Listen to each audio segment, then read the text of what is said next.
Assalamu alaikum wa rahmatullahi wa barakatuh, mes chers frères et sœurs. Aujourd'hui, Inch'Allah, nous allons parler de l'émigration du prophète sallallahu alayhi wa sallam. Nous en avons parlé en détail dans la sira de notre cher prophète sallallahu alayhi wa sallam. Donc pour ceux qui veulent plus de détails, n'hésitez pas à regarder la sira. Concernant aujourd'hui, il s'agit d'un simple résumé. Mes chers frères et sœurs, Allah subhanahu wa ta'ala dit dans le Coran: si vous ne lui portez pas secours, Allah l'a déjà secouru. Lorsque ceux qui avaient mécru l'avaient banni, deuxième de deux. Quand ils étaient dans la grotte et qu'il disait à son compagnon: ne t'afflige pas, car Allah est avec nous. Allah fit alors descendre sur lui sa sérénité, sa sakina, et le soutien de soldats, c'est-à-dire d'anges, que vous ne voyiez pas. Et il abaissa ainsi la parole des mécréants, tandis que la parole d'Allah eut le dessus. Et Allah est puissant et sage. Surat At-Tawbah, verset 40. Mes chers frères et sœurs, lorsque le prophète sallallahu alayhi wa sallam a été envoyé, il a reçu l'ordre de transmettre et d'avertir sans combattre. Il appelait au grand jour à l'obéissance envers Allah Azza wa Jal et passait parmi les Arabes associateurs lorsqu'ils se rassemblaient à la saison du pèlerinage venant de différentes régions, et le prophète sallallahu alayhi wa sallam leur disait: ô vous les gens, dites La ilaha illallah, vous gagnerez. Et ce hadith a été rapporté dans le Musnad de l'imam Ahmed. Le prophète sallallahu alayhi wa sallam a appelé à l'équité, à la bienfaisance, au noble comportement. Il a interdit ce qui est blâmable et l'injustice. Certains ont cru en lui, comme Abu Bakr, Omar, Othman, Ali, Bilal et d'autres encore, mais la plupart des gens sont restés sur leur mécréance. Ils se sont mis alors à nuire à sa personne et à ses compagnons. Lorsque la nuisance s'intensifia, le messager d'Allah, sallallahu alayhi wa sallam, donna l'ordre à certains de ses compagnons d'émigrer en Abyssinie. Le messager, sallallahu alayhi wa sallam, avait rencontré, lors de la saison du pèlerinage, des gens de la ville de Yesrib, qui étaient de la tribu des Khazraj. Il les a appelés à l'islam et ils sont entrés à l'islam. Puis leur nombre a augmenté l'année suivante. Et lorsqu'ils sont repartis, il a envoyé avec eux l'un de ses compagnons pour enseigner le Coran aux gens de Yesrib, qui étaient musulmans. Lorsque les partisans du messager sallallahu alayhi wa sallam devinrent nombreux à Yesrib, Allah Azza wa Jal ordonna aux musulmans d'émigrer vers Yesrib. Ils ont émigré en groupe. Puis, mes chers frères et sœurs, l'ordre d'Allah Azza wa Jal est venu pour son prophète sallallahu alayhi wa sallam d'émigrer lui aussi à Yesrib. Il lui a donné l'ordre de laisser la Mecque, le lieu de sa naissance, qui était la ville qu'il aimait le plus. Il a donc obéi à l'ordre d'Allah Azza wa Jal et a émigré en supportant les difficultés de ce voyage, par obéissance à Allah Ta'ala, et non pas par crainte des associateurs, car le prophète sallallahu alayhi wa sallam était le plus courageux des gens. Ce n'était pas par désespoir de ceux qu'il vivait, ni par attachement à la réputation, au pouvoir ou encore à la gouvernance. En effet, les hommes les plus nobles et les maîtres de la Mecque étaient venus à lui pour lui dire que si tu recherches par ton appel la fortune, ils ont dit: nous collecterons une partie de nos biens pour toi afin que tu sois le plus riche d'entre nous.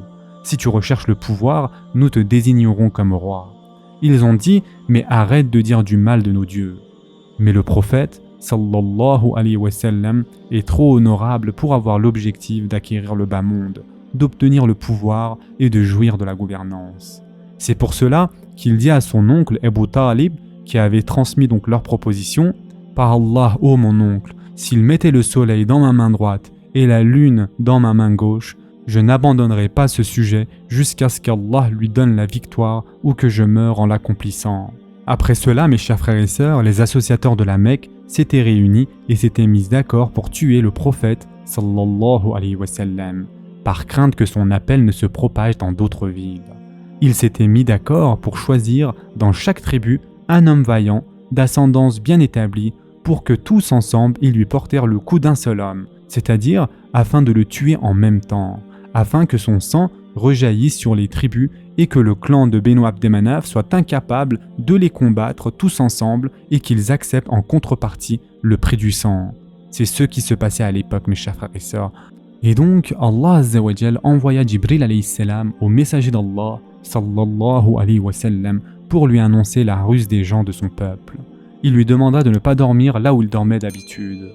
Le messager d'Allah sallallahu alayhi wa sallam invita Ali ibn Abi Talib radiallahu an à dormir dans son lit et à se couvrir avec un habit vert qui lui appartenait.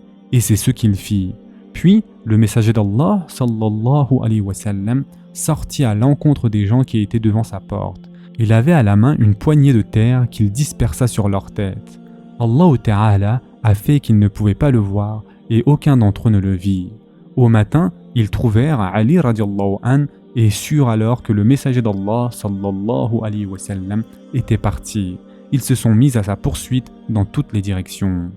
Le messager d'Allah sallallahu alayhi wa sallam était parti avec son compagnon Abu Bakr as-Siddiq radiallahu an jusqu'à parvenir à la grotte de Thawr. Ils y entrèrent et une araignée vint tisser sa toile à l'entrée de la grotte et une colombe vint pondre son œuf et se mit à le couver à l'entrée. La recherche des gens de Quraysh les amena jusqu'à là, et lorsqu'ils furent à l'entrée de la grotte, Abu Bakr radiallahu an dit au messager d'Allah sallallahu alayhi wa sallam: si l'un d'entre eux regarde juste au niveau de mes pieds, il nous verra. Alors le prophète sallallahu alayhi wa sallam lui a dit: oh Abu Bakr, que penses-tu de deux personnes dont la troisième personne est Allah?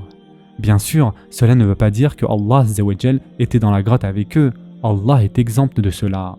Mais c'est ainsi que Allah azza wa jal a préservé son messager sallallahu alayhi wa sallam et son compagnon de la poursuite des mécréants de Quraysh jusqu'à ce qu'ils arrivent à Médine. Ses habitants ont accueilli la bonne nouvelle de son arrivée par la joie. Le prophète sallallahu alayhi wa sallam a donné à la ville qui s'appelait auparavant Yasrib le nom de Al-Madina Al-Munawwara, c'est-à-dire Médine l'illuminée. Et il établit un lien de fraternité entre ses habitants, c'est-à-dire entre les Ansar et les Muhajiroun.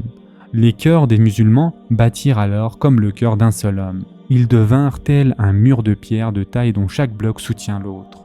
Et en effet, Allah subhanahu wa ta'ala dit dans le Coran: nous secourrons certes nos messagers et ceux qui croient dans la vie présente, tout comme au jour où les témoins, c'est-à-dire les anges gardiens, se dresseront le jour du jugement. Surat Qafir, verset 51. Mes chers frères et sœurs, les leçons que l'on peut tirer de l'émigration sont nombreuses. Entre autres, il y a la patience face aux difficultés et aux épreuves, la persévérance lorsque l'on est confronté à ce qui est faux et le fait de se tenir du côté de la vérité avec courage et détermination en prodiguant ses efforts et ses biens pour lui assurer la victoire. Qu'Allah subhanahu wa ta'ala fasse que nous soyons parmi les gens qui réussissent à soutenir cette religion. Ce sera tout pour aujourd'hui. En attendant, prenez soin de vous mes chers frères et sœurs et à très prochainement, Inch'Allah.